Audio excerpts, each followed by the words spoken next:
here. So we're talking about stage 1 of the Chico Stage Race.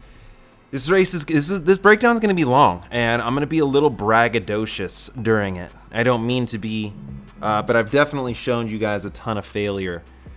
So the one time that I don't fail utterly, embarrassingly, I'm going to talk about it. Here's a bunch of stats of like 4 watts per kilo for 95 minutes. That's awesome. You know, our average speed. One thing about the average speed was 75% of it was almost 29 miles an hour. Kind of crazy. Time in zones, you can see how much time I spent in zone 4, 5, and 6. And then you can see how it all broke down over the race. Like I did my best hour power during this, which was crazy. I did my best hour power, which was 312. And my last best hour power was 307 at 15 pounds heavier. So 15 pounds lighter, and I increased almost by 7 watts. Totally nuts. So this course was phenomenal. It was a sweeping, beautiful, great course. Started off right up in the front. This guy, though, check that is like the limp D of handlebar stems. Totally crazy. But I've never raced this course before, so I don't know how it races, but I wanted to sort of get a feel for it. And this turn right here, yikes, it was pretty tight. And I knew there was going to be a wreck. Like 400% there was going to be a wreck during this race, which there was. And so then we come out here, lap 1. I see this dude going up the road, teammate on the front, and I've got my homie Chris. I don't think Chris is going to chase me down. And honestly, I'm chasing this down. I'm going off the front lap 1 of the race because I thought there were time bonuses every odd lap. There were sprint points for the Pro 1 men and the Pro women. I thought that was for all categories. It wasn't. So right now, I'm not trying to flex on anyone. I honestly thought there was time bonuses that I was trying to go for. So I bridge up to this guy, and he's smashing. This was a good little riser right here, though, to be honest. This dude is smashing, and like, we're not going to make it. You know what I mean? That's not the idea. The idea is to get something going. This section, though, right here was so crazy because it was a blaring headwind. And right now, they were chasing us. They were all kind of singled out. And then as soon as they fanned out, I looked back and saw they weren't really going to finish the job. So then we hit this like tailwind section, and I just rail it, right? I just put in a good little dig. And this guy wasn't ready for it. He kind of was like, what the heck? I thought we were about to get caught. And then I'm drilling it. And to beat, dude, look. I've never rode someone off my wheel, ever. And I think that he was probably just like, dude, we're going to get caught. Why am I going to go hard? I'm going to take this as I rode him off my wheel. And that was kind of cool. Here, I'm trying to get as close to the wall as I can to kind of help like with the wind. But the wind in this section is coming from the left. You can see everyone chasing. I get to the start finish thinking I'm going to hear like, that I got a sprint point or got some time bonuses. It just never was happening. And so then I was like, I must be wrong about that. They catch me. As you can see, everyone's lined out. Dude, and this is literally the best Cat 2s in California. But it is Cat 2s only. Okay, so no P1s. So I'm much more competitive in my actual field. I'm a Cat 2. I'm racing with just Cat 2s. Which is super cool. But this is one of the most prestigious races for me, at least, or in California. I mean, the Chico Stage Race is a big deal. And so these are the best dudes. These are the best Cat 2s in California. So to do well here is just absolutely, like, insane. It was like single file for the first 35 minutes or so, right? You can see how far people are back. This guy just like bombs that turn, and this turn was so sharp and so tight that if you took it right, you know, you kind of had to take a little bit of a risk, but if you took it right, you could save so many watts by coming out of that turn. Now I use my momentum, I keep momentum, go up over this little hill, which, dude, there's 2,500 feet of climbing in this race. You wouldn't think it. You would feel like this is just a flat race, but there was a lot of climbing, you know. But look how strung out this is, right? And so the guys in the back have zero chance to make any move. This bro throws me the little like, yeah, you know what I mean? And how good must you feel for everyone to be lined out suffering and you're able to like, you know, say rock on, right? So we get a little move going with like a bunch of random dudes with no team support. I think that Subaru guy in the baby blue, he does have team support, but this, I don't know, I felt like this was a pretty good move. A lot of these guys were strong, but it was probably a little too big. And this from Swift, he comes, he bridges, and you know, we hit the little headwind section here, and you can just see like I'm doing 0 watts. I'm doing nothing. The guy in the front's probably doing 500 watts. And so if you're positioned right on this course, you could be doing a significantly less amount of work than everyone else. We rotate, we worked okay together, but no one was really all in on this move. But you can see the gaps opening up big time. So now there are guys back in the pack that are having to do just as much work, if not more work, than us on the front of the road because those gaps kept opening up. So like usually sitting in is you're going to save a ton of energy, but when the pace is so fast and it's strung out so much and you have gaps opening up, you're going to have guys burning matches just to get back onto the group. Now, as soon as we get caught, this dude throws a blistering attack, use the momentum. I mean, that's like racing 101, right? There had been like 2 or 3 moves that had gone up the road. As soon as one gets caught, he jams it. Now, it's kind of a bummer because I'm on the way back. I'm moving back through the field, right? So you can see them start to get a little gap. And I just, you know, I've gone with like 3 moves now. And so I don't have the fitness or I don't have the matches to bridge this at this point. I'm hoping someone else is going to do the work. There's a saying of like, eat off everyone else's plate before you eat off yours. And so the Specialized guy, he goes and he's working for his teammate. And there's a lot of teams, like Mike Spikes is not represented in there. Concept isn't, like there's the Subaru guys. There's a lot of teams that I kind of felt like I'm sure that someone's going to bring this back. And then we hit this little riser and we bring him back. But every time something got brought back, another move would go off. Again, positioning was so key during this race because of the way the wind was coming. This is a little downhill into a like wall of a headwind. And you can see that I'm doing 0 watts, right? And the guys on the front are doing way more than that. The way the course kind of swept and turned and flowed, you sort of had to be on the left side and the right side and switched around. Again, this turn really, I think, made a big difference. If you knew how to take turns, which I feel like I did okay. I probably could have railed it way more, but every time I hit that turn, I just kept thinking someone's going to clip their pedal, someone's going to take me out.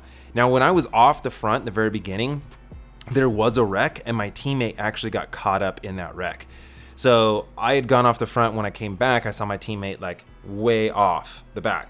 And I didn't know about the wreck until way after the race, but there was a crash. But I was off the front, and so I'm like protected from that. You know what I mean? If you don't like the way the dynamics of the group are going, you know, ride off the front. You don't have to deal with it. My fitness for this, I've never raced with better fitness, and I was on form. So I peaked for this race, and I feel like I have unlimited matches. So again, here's another move going.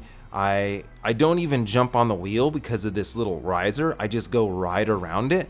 And now there's 2 guys up the road, right? There's 2 guys off the front. You know, if I can get a little chase group going, great, but everyone's on my wheel. So what I end up doing is I kind of just try to slam everyone against this wall and gutter everyone because the wind is coming from like the right side, or it's like my left, right? And so you can see everyone kind of strung out. I'm trying to make everyone match watt for watt. And also kind of keep the momentum going. Like if I don't chase and no one chases, then someone might get away, or the gap might get so big that then no one really chases and it comes down to a sprint. Here's a good example of me taking this turn like an idiot. I was totally on the inside, and now you can see I'm having to do 700 plus watts while going backwards. So again, making sure that you kind of know how the course plays out, but in those tight turns, dude, that can be a game changer. So I'm taking a mental note of like, don't take the inside again, right? You can see that there's some guys up the road, and I think there's 3 right now, and then there's guys just like leaking off the front trying to bridge up to that. And I've already kind of burned a lot of matches to begin with in the beginning of this race. I mean, if you looked at the stats in the beginning, the first like 2 laps, I was hitting my max power, my max 1 minute power, my max 5 minute power. At this point, I think I'm getting close to maybe my best 20-minute power I've ever done. And so, I'm looking at that data knowing, okay, I can't chase everything down. I can't go off the front so much, but I want to take this race by the balls.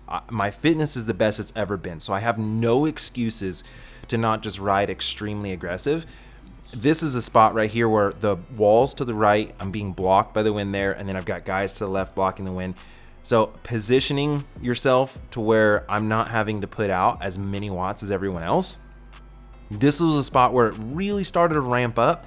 And now I'm looking at Emil in front of me, and I'm trying to gauge his effort and the group, right? So I'm looking up ahead and I'm saying, okay, what's this gap, right? What's that gap looking like? What's he looking like? Is he going to give me a free ride to close that little gap right there? Because again, you eat off everyone else's plate. So I'm going to eat off Emil's plate before I dig into my plate. And that will give me some sort of advantage later on in the race. So he does. He bridges it. I give him a little encouragement. I was like, dude, go, go, go. And then right here, I kind of come around him, but then use 0 watts and just kind of late break into this turn to get right back on the group. And then you can see here, I swooped that turn pretty good. I could have done it a little bit better, but then now I'm not having to hit 700 watts out of that turn, and I'm staying on the group. Now, this guy has a teammate up in this group, and here's where I have a very low risk, high reward effort. I can bridge this effort with relative ease at that moment. But if I had hesitated, and that move had gone up the road, then bridging it could have been just a major match burn. Everyone's stuck on my wheel, but again, it risk versus reward, right? Like, that was just something I wanted to do. But also, it has put me in a position now where I'm not in the back. Look at the guys on the very back. They are 5 seconds behind me. You know what I mean? Like, they're in a position where there's no way if a move goes that they're just dependent on everyone else. Now here's the move. This is where it happens. Travis from Mike's Bikes slowly rolls off, and I just go with it on his wheel. And you've got his teammate here to block. So, again, dude, I don't really know what I was thinking necessarily, other than I'm just going to try really, really hard. We hit the tailwind section, and I just crank it, right? I put out 400 to 500 watts and try to string it out, try to see something. I'm on the front. Let's see what happens. And now Travis goes with me, and his teammate blocks. And then we get another kid from Swift to come up. And look, getting into a break that is the winner is amazing. Initiating the break that is the winner makes you feel like a Greek god. I mean, it's just the fact that I started the winning break, dude, that feeling is unreal. Now, we had to go out of our skulls to maintain any sort of gap for the first 10 or 20 minutes. The gap was very, very small and very easily bridgeable. So I think that a lot of those guys just thought there's no way they're going to get away. And we're an hour away from the finish at this point. An hour. So if this does succeed, we are in for a major sufferfest. And at this point, I am regretting all of the moves I did for the first 30 minutes, because these two dudes are fresh as daisies. They did 0 moves for the first 30 minutes, and I did 3 or 4, right? So I'm starting this break with an average power that is, what is it? Like 300 watts. It was like 298, 300 watts or so, starting our hour-long break, which then I ended up doing, again, at this kind of There was an hour during the race, which I did my best hour power. But while we were in the break, I hit lap, and I think I ended up doing like, I did 307 or 308 or something like that. So anyway, I put out the best power that I've ever put out, like consecutively, like back to back. Like there's so many power records that I did here. Now, look, this dude is so small, and so I'm not getting much of a draft from him, and I'm in the red. I started this break in the red, and I've made breaks before. I've made a lot of breaks. I've made a lot of winning breaks, but I can never sustain them because I get into them. I've blown all my matches, and then the pace is so high that I usually get dropped out. And I'm literally feeling like right now, dude, we have about an hour to go, and I don't think I can sustain this. And so I've got to really start to think about how I can play this to my advantage.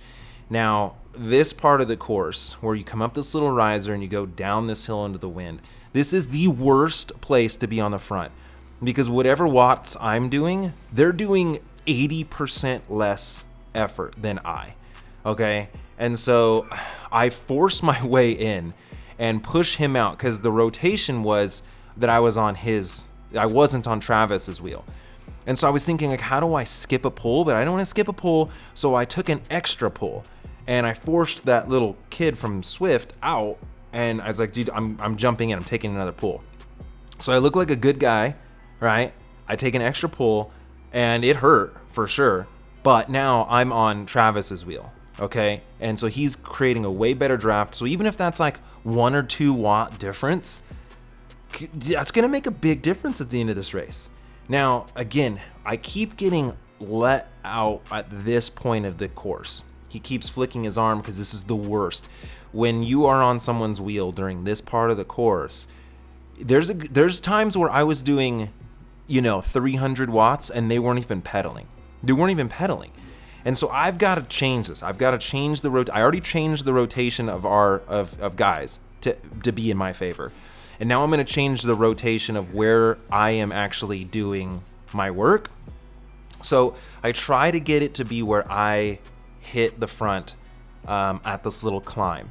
So this does a couple things. One, I get to stand and it not be a huge disadvantage. I get to change up my muscle groups. I get to put down watts where they are pretty much having to match watt for watt at this point.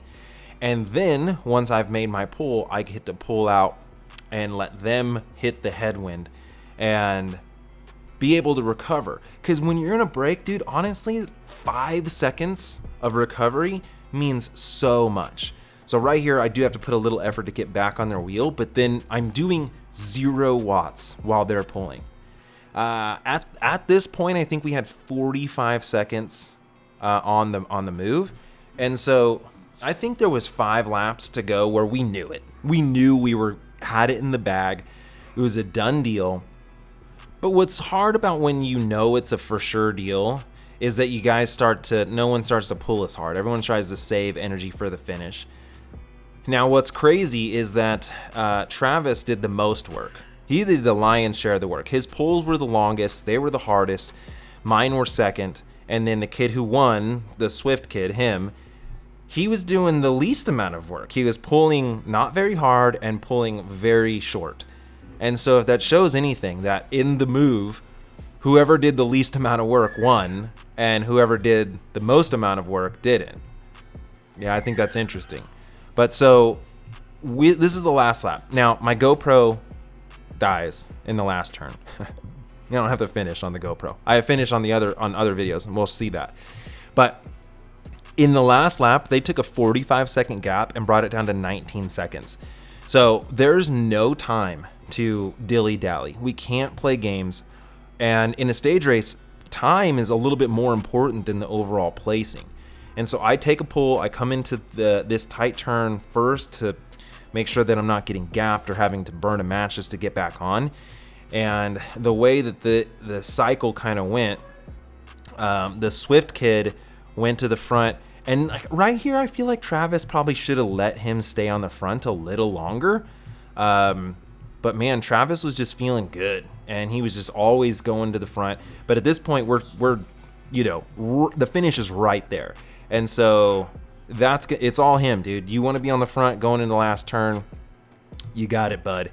Now, in the video, you can see Travis, like, dude, he almost takes out my front wheel, and we go from one side of the road to the next side of the road. It was kind of a crazy finish.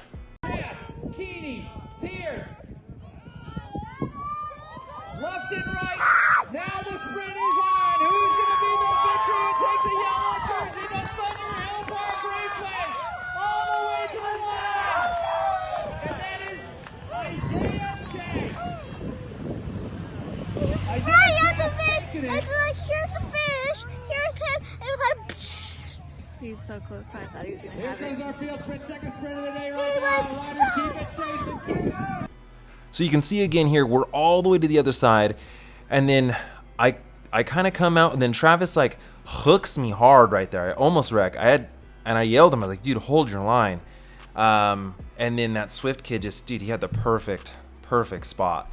Comes around us, and man, I was so close to a win. Like, so close to a win. But look, I did my best power. I couldn't have asked for more. I got a result at one of the biggest stage races in California. I can't tell you how amazing this feels. This feels so amazing. It gives me so much passion and drive to keep going with racing and training. Like, getting that win would have been insanity, right? But to have the kind of support that I got from the community and got from the followers was unreal. So I hope you enjoyed this breakdown. Crazy race. And I've got the full story of the whole stage race coming out soon. And as always, Vegan Cyclist. Yeah.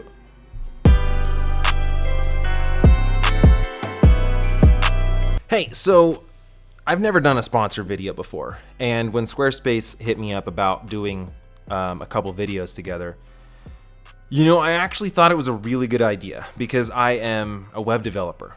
That's what I do. It's my day job. I build e-commerce websites for the aftermarket industry. So I know just how difficult it is and how time consuming and how expensive it is to build a full-on custom website. And so I actually kind of jumped at the idea of working with them a little bit because I have 100% legit recommended some of my clients just go with Squarespace. When the budget's not there and you don't have the time or the energy to put into it, but you want a really nice web presence, Squarespace is a great option. They have beautiful award-winning design templates, and honestly, when I see some of their templates and the design, I get a little jealous because I'm a designer, and so I see what they do or what other people could do without me. I feel a little not important. But they have an all-in-one platform where you don't have to install or patch or upgrade anything. Got great customer service. I mean, 100% legit. Squarespace is a great option for a ton of people if you want a good web presence, if you want to build a brand, if you want to have, you got photography going on, you want to share that more. I mean, it's seriously a great option. And so coming from someone who is a web developer and knows how expensive and how time consuming a full-on custom website can be, man, I really think I think this is a good match. I can talk really well about this without it coming across too pluggy or too sponsored.